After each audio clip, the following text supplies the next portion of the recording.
Hey guys, I'm Mono and this is World War III, a Battlefield-like free-to-play first-person shooter that is not pay to win, has a ton of customization options, it isn't contaminated by modern design ideas like specialist or hero characters with distinct skills and abilities, and instead offers a more old-school, more traditional hardcore playstyle that I find extremely rewarding and a ton of fun. This really reminds me a lot of Battlefield 3 and Battlefield 4, of those more urban infantry plus armor design maps like Grand Bazaar, which I've always really enjoyed in those games. Well, this is basically that. However, despite being a free-to-play Battlefield alternative in a time where Battlefield is extremely bad, it hasn't gotten a lot of coverage from big streamers or big YouTubers or anything, and I think it actually deserves it because it is a really fun game. It's actually one of my favorite games out right now. And though the game isn't dying or anything, matchmaking is actually super fast, I do think it deserves more attention than what it is getting. I don't see people talking about this game really at all. And I think the main problem is it got a really negative reception when it finally launched its open beta back in September of this year.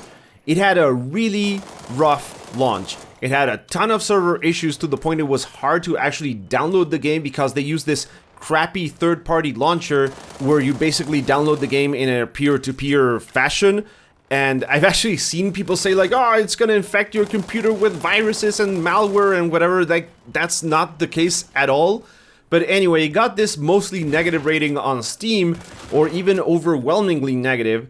So the coverage it did get was pretty negative, focusing not on the gameplay itself, but on the launch issues of what I think a lot of people forgot was a beta launch. It wasn't, an actual launch. They specifically called it a beta because they were gonna test a lot of things, specifically testing the servers, which obviously weren't ready for the launch. However, there is a lot of valid criticism because this game has been basically playable since 2018, so it's been 4 years, and since then, it hasn't really gained a ton of content. It has mostly the same maps as it did before, and it's always had those server issues. It's gone through development hell, basically.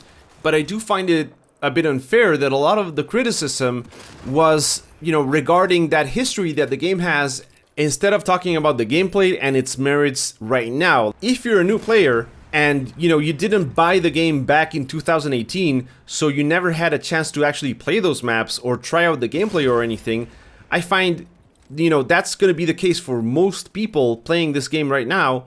So what the game was like 4 years ago doesn't really matter. And in fact, World War III right now is a fantastic game. It's working.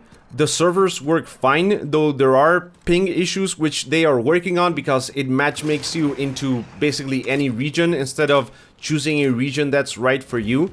They are working on that, and that's supposedly going to be fixed in the next few months.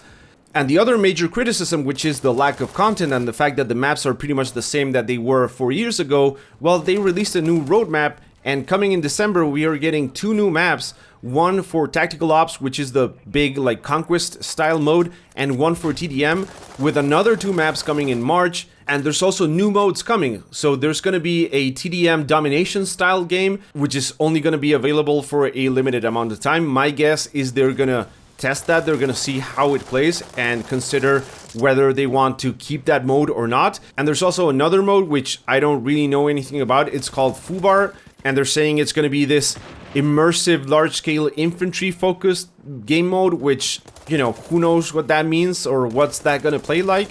But I'm really excited about the future of this game. One thing I didn't mention is that they are adding more strikes. Strikes are these call-ins that you can have, like Battlefield 5 style, where you spend points to call in a tank or an artillery strike or stuff like that, maybe a UAV. And that is actually one part of the game that I really enjoy, as well as the whole customization and loadout, because it really nails on this rock, paper, scissors style gameplay, where, for example, you can call in a tank, that's 6,000 points, but then that tank can get destroyed by, just your RPGs, or a artillery strike, which is 3,500 points.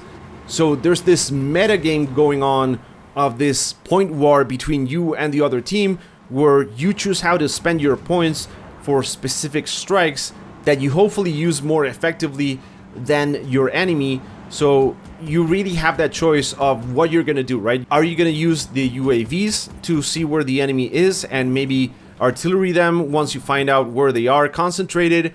Or are you gonna use the jammer, which is gonna prevent them from spawning on their teammates, and that's gonna slow them down? Are you gonna go vehicle heavy, or are you gonna go anti-vehicle heavy, right? And then there's the whole weapon customization, which is insane. There's so many sights, so many muzzles and barrels and magazine sizes and everything for each weapon. I really enjoy running the sniper with a thermal scope on the side rail, so I can scope out the battlefield with the thermal sights, then switch to the 8x optical sight and take my shots with the optical sight and make sure I get those headshots to targets that I wouldn't have seen otherwise. And customization also applies to your tanks and vehicles. So for example, you can spawn a tank that is more anti-infantry focused, where the armor is more effective against infantry rockets, but it's not as effective against other tanks. Or maybe you have an active protection system that is going to shoot out and destroy any incoming enemy RPGs for a while, preventing you from getting hit at all. But, you know, then that also means you're not going to be able to spot landmines as effectively, or you're not going to jam the little drones that can hit you, or enemy strikes like missiles that can hit you in the head. So you got to consider things like, does the enemy have a lot of vehicles right now?